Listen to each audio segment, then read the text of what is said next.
बोले भारत माता की। नरेंद्र मोदी। माननीय प्रधानमंत्री जी हमारे बीच में पधार चुके हैं। ये विश्व के सबसे लोकप्रिय प्रधानमंत्री और नेता हैं और हमारा बीकानेर और पूरे संभाग के लोगों का सौभाग्य है 25,000 करोड़ की योजना का आज लोकार्पण करने आए पधारे हैं। नितिन गडकरी साहब हमारे बीच में पधारे, उनका भी बहुत बहुत अभिनंदन। सबसे पहले मैं माननीय सीपी जोशी साहब जो हमारे लोकप्रिय प्रदेशाध्यक्ष और माननीय अर्जुन राम जी मेघवाल साहब से निवेदन करूंगा कि माननीय प्रधानमंत्री जी का साफा और उपरना पहनाकर स्वागत करें।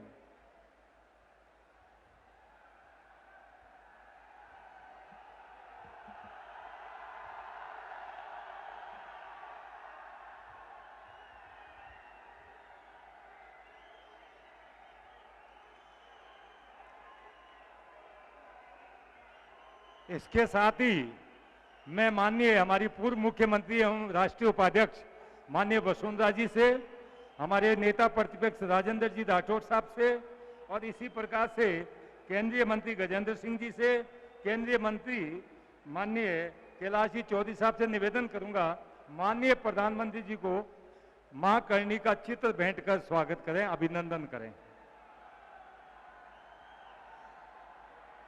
गुलाब के पुष्प भेंट करने के लिए मैं माननीय पूर्व अध्यक्ष सतीश जी पूनिया, देहात जिला अध्यक्ष जालम सिंह जी, विजय आचार्य जी, सुमित गोदारा जी, बिहारी लाल जी बिश्नोई, सुश्री सिद्धि कुमारी जी और सुशीला कंवर जी से निवेदन करूंगा कि माननीय प्रधानमंत्री जी का पुष्प गुच्छ भेंट कर अभिनंदन करें।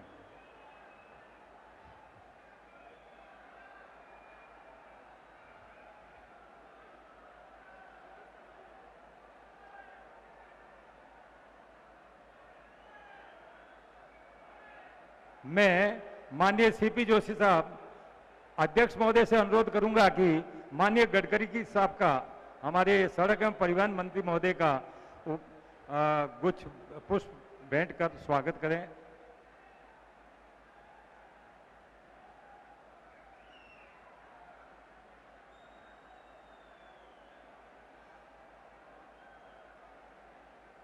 स्वागत भाषण के लिए आपके यहाँ के स्थानीय लोकप्रिय सांसद और भारत सरकार में विधि मंत्री माननीय अर्जुन जी मेघवाल साहब से निवेदन करूंगा कि अपना स्वागत भाषण करें। भारत माता की, भारत माता की। भारत के गौरव संपूर्ण विश्व में पुनः प्रतिष्ठित करने वाले, भारत के विकास को नई ऊंचाइयों पर ले जाने वाले, एक भारत श्रेष्ठ भारत के सूत्रधार, विश्व के सबसे लोकप्रिय नेता, सशक्त व्यक्तित्व के धनी, कोटि कोटि कार्यकर्ताओं के प्रेरणा स्रोत, हम सभी के मार्गदर्शक भारत के आदरणीय प्रधानमंत्री जी नरेंद्र मोदी जी, आपका बीकानेर में बहुत बहुत स्वागत है, वंदन है, अभिनंदन है। नरेंद्र मोदी जिंदाबाद, नरेंद्र मोदी जिंदाबाद। मैं 2-3 मिनटों में मेरी बात समाप्त करूंगा। आदरणीय प्रधानमंत्री जी, मैं सम्मानित मंच करके मेरी बात को प्रारंभ कर रहा हूं।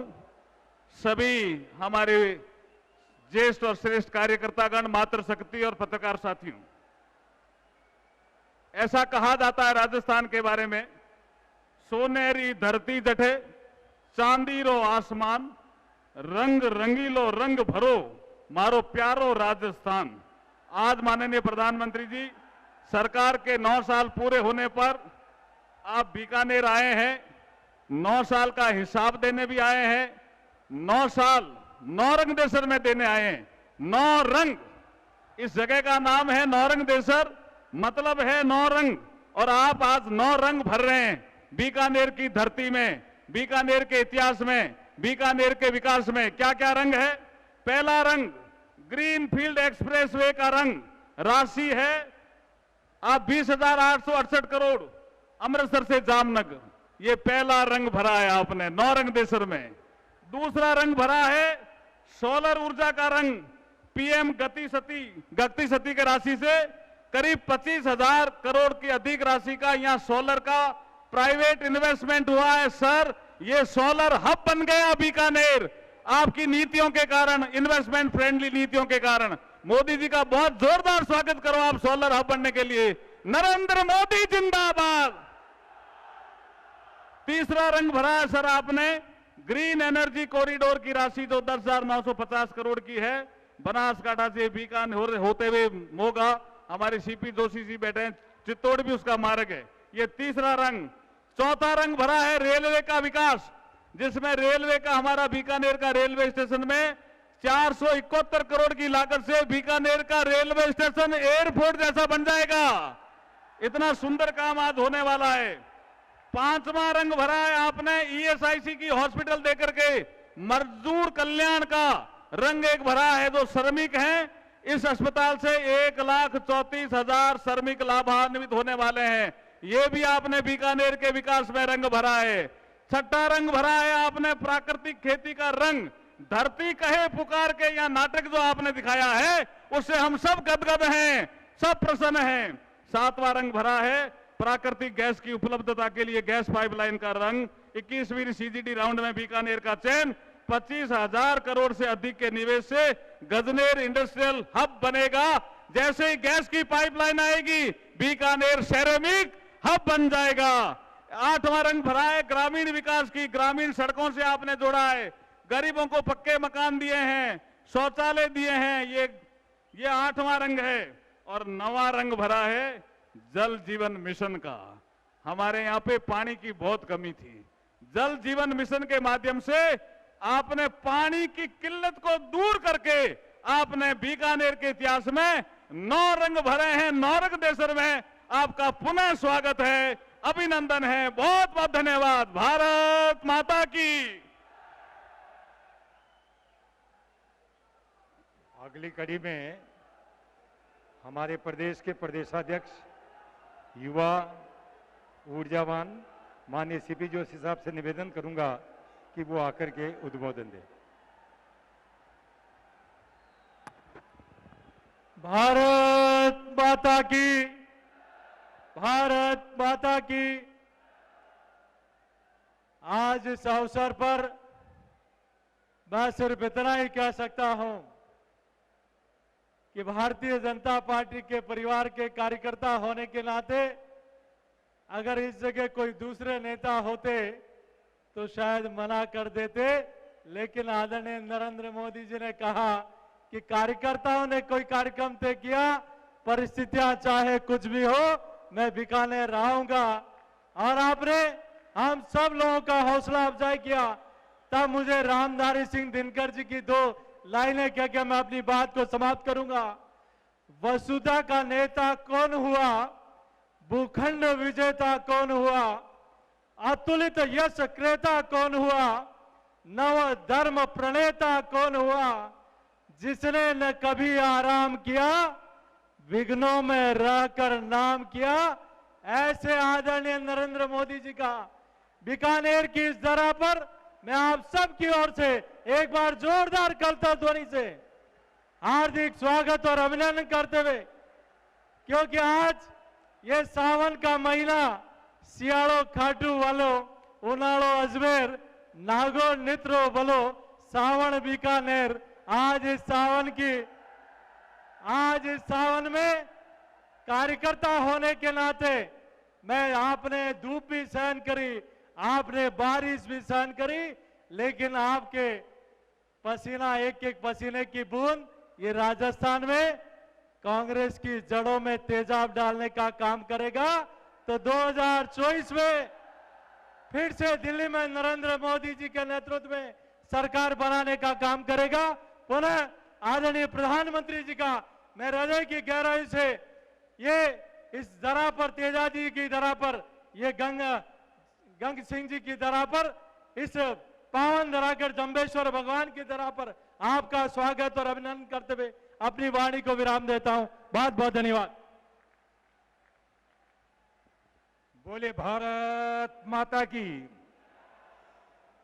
भाइयों और बहनों, जिस शख्सियत को जिनको सुनने के लिए आप 5 घंटे से धूप में और उसके बाद में बारिश में डटे रहे, ऐसे दुनिया के सबसे लोकप्रिय प्रधानमंत्री जिन्होंने हर वर्ग और हर व्यक्ति के लिए कोई न कोई योजना, कोई ऐसा हमारे में नहीं है जो इनकी योजनाओं से लाभान्वित नहीं हुआ।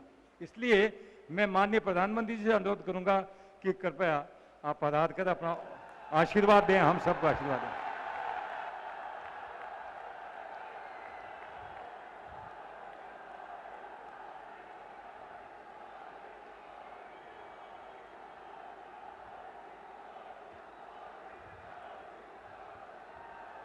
भारत माता की,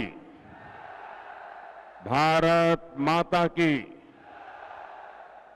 बीकानेर वो जगह है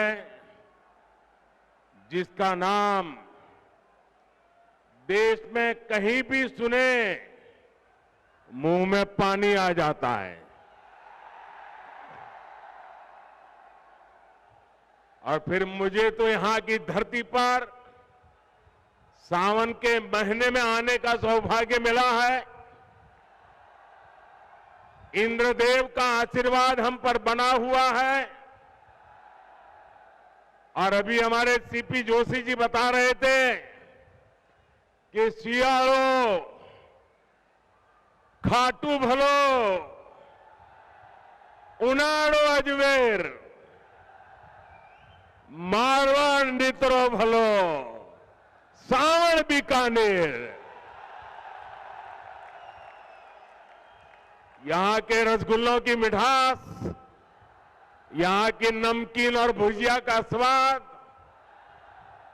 पूरी दुनिया में प्रसिद्ध है। मेरे लिए शहर इसलिए भी खास है क्योंकि बीकानेर को छोटी काशी के रूप में भी जाना जाता है। यहां काशी की ही तरह गौरवशाली अतीत भी है और अध्यात्म भी है। ये पावन धरा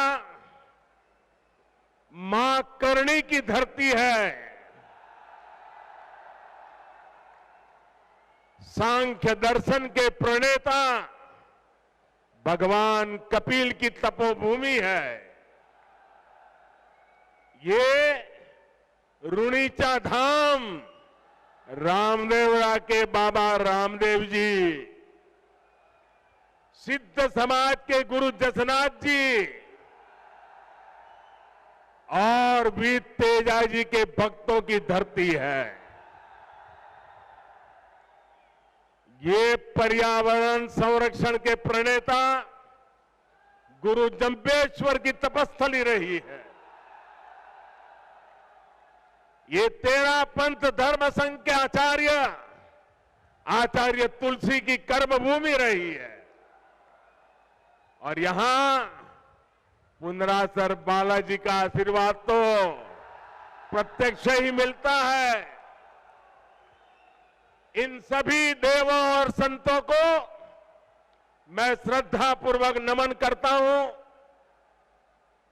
आप सब इतनी बड़ी संख्या में यहां आए और अभी जैसे बताया 4-4, 5-5 घंटे से कड़ी धूप में आप आशीर्वाद देने के लिए मौजूद हुए।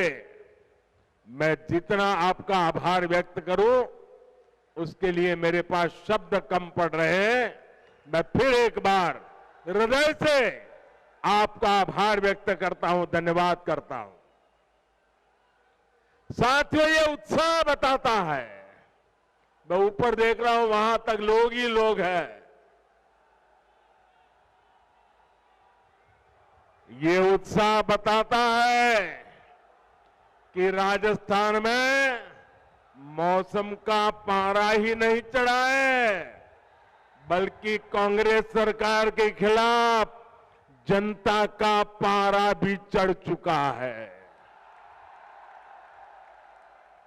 और जब जनता का पारा चढ़ता है तो सत्ता की गर्मी उतरते और सत्ता बदलते भी वक्त नहीं लगता। साथियों, अभी कुछ ही देर पहले मुझे राजस्थान के विकास के लिए 24,000 करोड़ रुपए की विकास परियोजनाओं के लोकार्पण शिलान्यास का अवसर मिला। अमृतसर जामनगर एक्सप्रेसवे को राजस्थान में पड़ने वाला 500 किलोमीटर से लंबा सेक्शन अब शुरू हो गया है। इसके पहले दिल्ली मुंबई एक्सप्रेसवे के दिल्ली दौसा लालसोट सेक्शन का भी शुभारंभ हुआ था। राजस्थान की कनेक्टिविटी के लिए जितना काम भाजपा सरकार ने किया है उतना पहले कभी नहीं हुआ है। पिछले 9 वर्षों में केंद्र सरकार जितनी भी योजनाएं लाई हैं, हमारी कोशिश यही रही है उनका ज्यादा से ज्यादा लाभ राजस्थान को मिले। हमने देश भर के गरीबों के लिए 4 करोड़ पक्के मकान बनाए।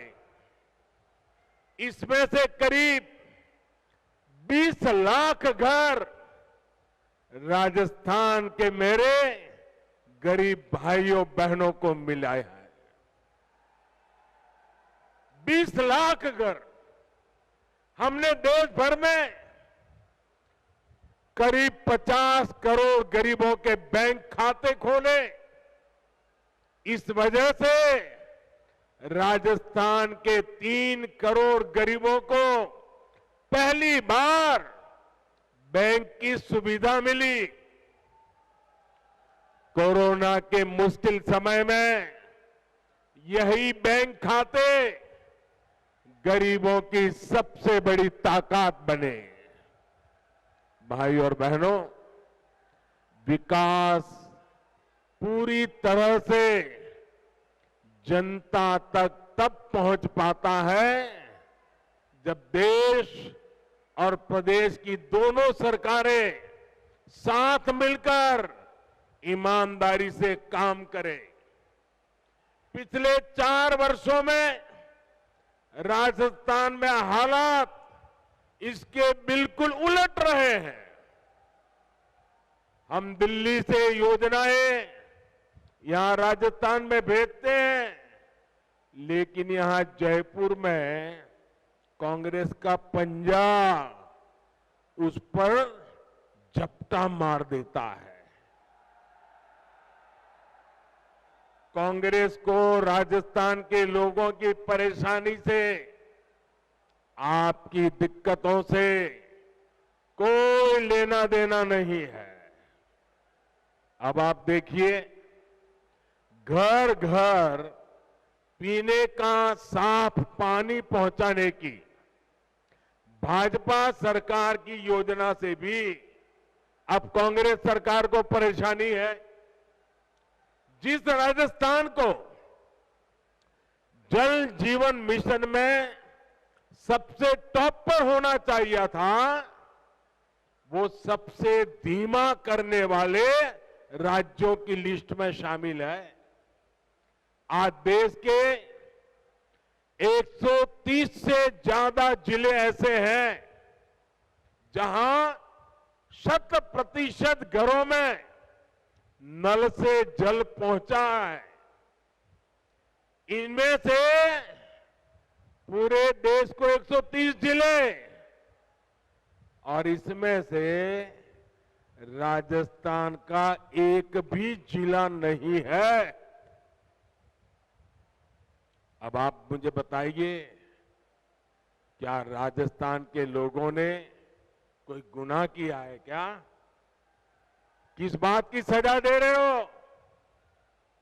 क्या राजस्थान के लोगों ने कोई गलती की है क्या? क्या आपको नल से जल मिलना चाहिए, नहीं मिलना चाहिए?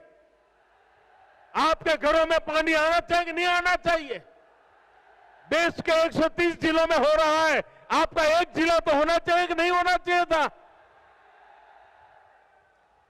साथियों, गलती राजस्थान के लोगों की नहीं, गलती यहां की कांग्रेस सरकार की है। कांग्रेस सरकार ने 4 सालों में राजस्थान का बहुत नुकसान किया है, और ये बात कांग्रेस के नेता भी अच्छी तरह जानते हैं। राजस्थान में कांग्रेस की हार इतनी सुनिश्चित है कि यहां की सरकार अभी से बाय बाय मोड में आ गई है। मुझे पता चला है कि कुछ मंत्री विधायक तो अभी से अपने सरकारी बंगले खाली करके अपने खुद के घरों में शिफ्ट होने लगे हैं। अपनी हार पर इतना भरोसा सिर्फ कांग्रेस के नेता ही कर सकते हैं। साथियों, पुरानी कहावत है कि दिया बुझने से पहले जोर से लपलपाता है। अपनी हार के डर से कांग्रेस भी ऐसा ही कर रही है। इसके लिए वो राजस्थान के लोगों को गुमराह करने पर उतर आई है। लेकिन भाइयों बहनों, आपको याद रखना है, कांग्रेस का एक ही मतलब है। कांग्रेस मतलब, साथियों, आपका प्यार सर आंखों पर, आप आगे आने की कोशिश मत कीजिए। आपका प्यार मेरे सर आंखों पर। साथियों, कांग्रेस का मतलब है लूट की दुकान, झूठ का बाजार। लूट की दुकान, झूठ का बाजार, जो ये इन दिनों बड़े बड़े वायदे किए जा रहे हैं, उसमें लूट के इरादे और झूठ के पिटारे के सिवा और कुछ नहीं है। साथियों, कांग्रेस की झूठ और छलावे की राजनीति का शिकार सबसे ज्यादा राजस्थान का किसान हुआ है। आप मुझे बताइए, पिछले चुनाव में कांग्रेस ने किसानों का कर्ज माफ करने का वादा किया था। कांग्रेस ने वादा किया था। इनके नेता ने 10 दिन के भीतर भीतर कर्ज माफी की कसम खाई थी। क्या किसानों का कर्ज माफ हुआ? 10 दिन, 10 महीने और अब 4 साल कर्ज माफ हुआ क्या? किसानों को कुछ मिला क्या? यहां के किसान इतनी बड़ी मात्रा में बाजरा उत्पादन करते हैं। हमने मोटे अनाजों को श्री अन्न के तौर पर प्रमोट किया, दुनिया में पहुंचाने का बीड़ा उठाया है। बाजरा पड़ोस के हरियाणा में 2350 रुपये प्रति क्विंटल बिका, 2350 रुपया प्रति क्विंटल। और ज्यादा दूर नहीं, हरियाणा में और यहां राजस्थान में वही बाजरा किसान 1300 रुपये में बेचने को मजबूर हो गया। हमने राजस्थान के किसानों के लिए नर्मदा का पानी पहुंचाया। इन्होंने इसे रोकने में भी कोई कसम नहीं छोड़ी। किसानों से यही नफरत कांग्रेस की फितरत है, यही इनकी हकीकत है। साथियों, विकास के लिए यह जरूरी होता है कि सरकार ईमानदार भी हो और सरकार स्थिर भी हो। आज दुनिया में हिंदुस्तान का सम्मान बढ़ा है क्योंकि देश में आज एक स्थिर सरकार है। आपने स्थिर सरकार बना करके मुझे काम करने का मौका दिया है। जिन जिन प्रदेशों ने लगातार स्थिर सरकारों को चुना है, डबल इंजन सरकारों को चुना है, वहां प्रदेश भी तेजी से विकास कर रहे हैं। लेकिन राजस्थान में जब से कांग्रेस सरकार आई है, इन्होंने क्या किया? 4 साल से पूरी कांग्रेस पार्टी और सरकार बस आपस में लड़ रही है। हर कोई एक दूसरे की टांग खींच रहा है। अपने अपने गुट को मजबूत बनाने के लिए खुलेआम सौदेबाजी हो रही है।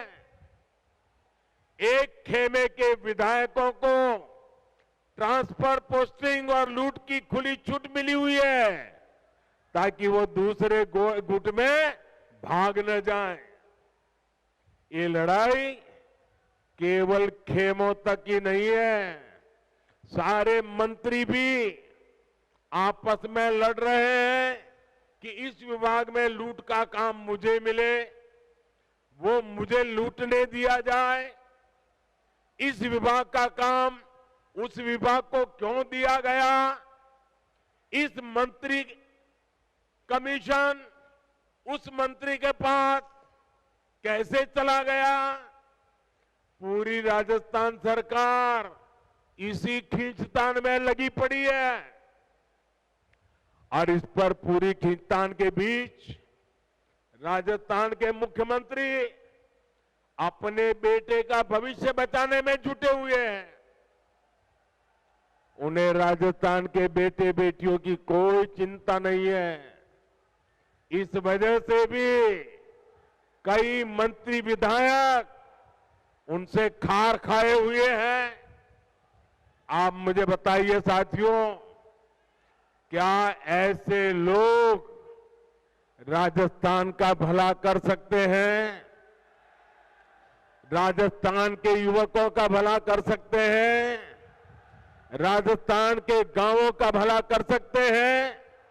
राजस्थान के किसानों का भला कर सकते हैं? इन लोगों से राजस्थान के विकास की कोई उम्मीद नहीं की जा सकती है भाइयों। इन लोगों को मैं आज 2 टूक कह देना चाहता हूं। अब ये भ्रष्टाचार की नुरा कुश्ती बहुत हुई। अब लोकतंत्र के अखाड़े में जनता जनार्दन फैसला करेगी। अब राजस्थान को स्थिर सरकार चाहिए। अब राजस्थान को डबल इंजन की सरकार चाहिए। अब राजस्थान को परिवारवाद नहीं, अब राजस्थान को विकासवाद चाहिए। साथियों, राजस्थान में जब से कांग्रेस आई है, इसने एक और पहचान बनाई है। भ्रष्टाचार, अपराध और तुष्टीकरण। हालत यह है कि जब भ्रष्टाचार की रैंकिंग होती है तो राजस्थान उसमें नंबर 1 आता है। नंबर 1 आता है। जो राजस्थान अपनी शांति और सौहार्द के लिए जाना जाता था, वहां आज आए दिन सांप्रदायिक तनाव की घटनाएं हो रही हैं। पूरी कांग्रेस सरकार तुष्टीकरण में लगी हुई है। यहां सिस्टम इतना बेखौफ हो गया है कि पेपर लीक की एक अलग इंडस्ट्री खुल गई है।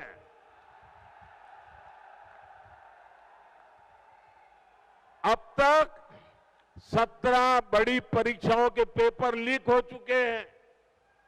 यानी यहां युवाओं के भविष्य से खुलेआम खिलवाड़ हो रहा है। साथियों, हर जगह स्कूल कॉलेजों को राजनीति से बाहर रखा जाता है ताकि बच्चों का भविष्य खराब न हो। लेकिन राजस्थान में कांग्रेस की लूट ने शिक्षण संस्थानों को भी नहीं बख्शा। यहां के शिक्षक मुख्यमंत्री के सामने आकर कह रहे हैं कि तबादले के लिए खुली घूस चल रही है, लेकिन कहीं कोई सुनवाई नहीं हो रही। भाइयों और बहनों, महिलाओं के खिलाफ अपराध के मामले में, बलात्कार के मामले में राजस्थान सबसे आगे है। हालात ये है कि यहां रक्षक ही भक्षक बन रहे हैं और दुर्भाग्य ये कि बलात्कार और हत्या के आरोपियों को बचाने में पूरी सरकार जुटी हुई नजर आती है। अपने वोट बैंक की राजनीति के लिए हमारी बेटियों पर गलत नजर डालने वालों को कांग्रेस संरक्षण दे रही है। राजस्थान के लोग कांग्रेस के इन पांवों को अब ज्यादा बर्दाश्त नहीं करेंगे। ये महिलाओं के सम्मान की, उनकी आन बान की धरती है। ये राजस्थान की धरती है। ये मां पन्ना धाय की धरती है। ये वो धरती है जहां हाड़ा रानी ने अपने पति को युद्ध में भेजने के साथ ही अपना बलिदान दे दिया था। आत्मसम्मान और धर्म की रक्षा राजस्थान की रगों में है। इस पर कीचड़ उछालने की हिम्मत करने वाली कांग्रेस को राजस्थान कभी माफ नहीं करेगा। साथियों, कांग्रेस एक ऐसी पार्टी है जो अगर सत्ता में रहती है तो खा खा कर देश को खोखला करती है, और जब ये सत्ता से बाहर जाते हैं तो देश को गाली दे देकर बदनाम करने लगते हैं। इनको भारत की प्रगति से इतनी तकलीफ है कि इनके नेता विदेश में जा जाकर के भारत को गाली देते हैं। आपको याद होगा, जब जब देश की सेना ने शौर्य दिखाया है, तब तब इन्होंने सेना को भी नीचा दिखाने के लिए क्या कुछ नहीं बोला। सेना कहती है हमने पाकिस्तान में आतंकियों के अड्डे तबाह किए, सर्जिकल स्ट्राइक की, तो कांग्रेस कहती है कि सबूत दिखाओ। हमारी वायुसेना पाकिस्तान में एयर स्ट्राइक करती है तो ये कहते हैं कि कुछ हुआ ही नहीं। कांग्रेस को सेना और सैनिकों से हमेशा दिक्कत रही है। इसलिए वीरों की धरती राजस्थान, जहां से इतने युवा सेना में जाते हैं, उनसे कांग्रेस चिढ़ी रहती है। हमारी सेना के जवान कितने वर्षों से 1 रैंक 1 पेंशन की मांग कर रहे थे। वर्षों तक कांग्रेस की सरकारों ने उसकी उपेक्षा की। यही नहीं, सेना के काम में भी ये लोग झूठ और धोखेबाजी से बाज नहीं आए। वन रैंक वन पेंशन के लिए हजारों करोड़ रुपए की जरूरत थी, लेकिन कांग्रेस सरकार कागज पर केवल 500 करोड़ रुपए दिखाकर ओआरओपी को धोखा दे रही थी। हमारी सरकार ने वन रैंक वन पेंशन लागू किया। पूर्व सैनिकों को इसके तहत करीब 65,000 करोड़ रुपए मिले हैं। राजस्थान के भी हमारे करीब 1.25 लाख पूर्व सैनिकों को इसका लाभ मिला है। इससे पता चलता है कि भाजपा और कांग्रेस की सोच में क्या फर्क है, भाजपा और कांग्रेस की नीयत में क्या फर्क है। कांग्रेस अपनी सियासत के लिए देश के नुकसान और अपमान से कभी भी नहीं चूकती। भाजपा के लोग देश के लिए पद प्रतिष्ठा सब कुछ बलिदान करने से भी नहीं चूकते। साथियों, हमारा बीकानेर देश का सीमावर्ती जिला है। संकट के समय ये जिला सबसे पहले देश की रक्षा के लिए खड़ा होता है। लेकिन कांग्रेस सरकार ने इस जिले की भी उतनी ही उपेक्षा की है। कांग्रेस ने दशकों तक सीमावर्ती इलाकों को जानबूझकर विकास से वंचित रखा। आज हम बॉर्डर पर हाईटेक सड़कें बना रहे हैं। सीमावर्ती गांवों को विकास को पहली प्राथमिकता बनाकर हमने वाइब्रेंट विलेज स्कीम शुरू की है।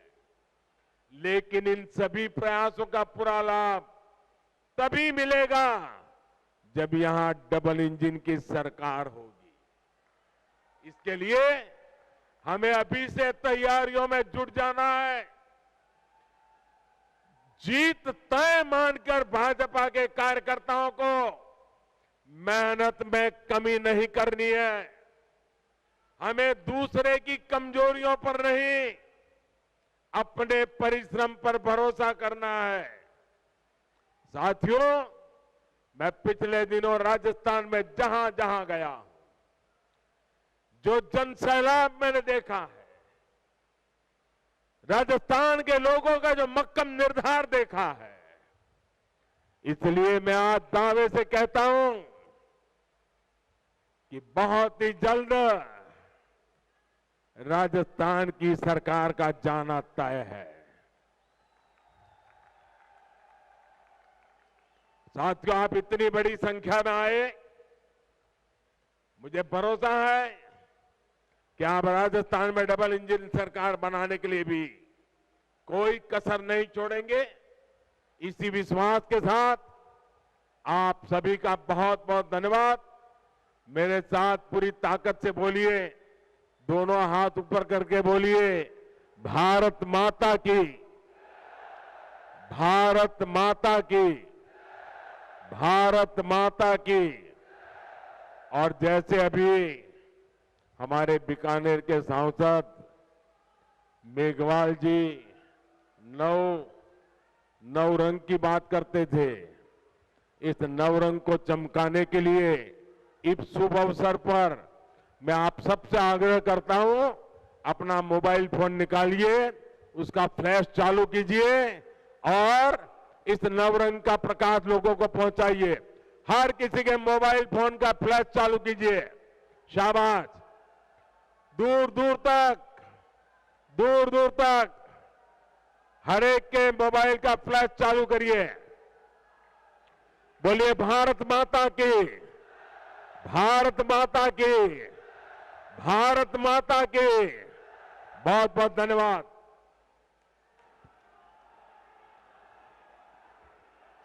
प्रधानमंत्री जी का हम सबको आशीर्वाद प्राप्त हुआ है, उसके लिए हम सभी उनके हृदय से आभारी हैं। और ऐसा ही आशीर्वाद राजस्थान पे आपका बना रहे, यही हमारी अपेक्षा और आकांक्षा है। धन्यवाद। आप सब लोगों से निवेदन है, प्रधानमंत्री जी के प्रस्थान करने तक कृपया अपने जगह पे रहें, अपनी जगह पे विराजे रहें।